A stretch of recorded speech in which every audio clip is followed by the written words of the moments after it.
जब भी आप बात करते हैं तो आपके मुंह से बहुत ज़्यादा स्मेल आती है, या जब भी सुबह सो के उठते हैं तो आपके मुंह से बहुत ज़्यादा स्मेल आती है, जो कि आपके लिए बहुत ही शर्मिंदगी का बायस बनता है।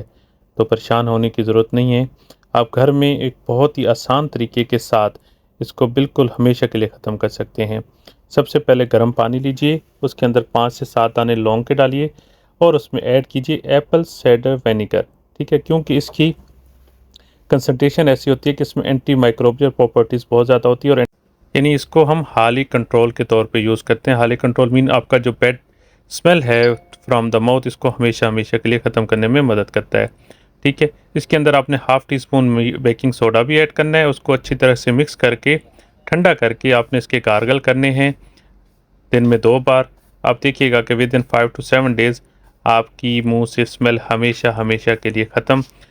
इस रेमेडी के बाद आप खुल के हंसें, खुल के बात करें, वो भी किसी भी परेशानी और तकलीफ़ के बगैर।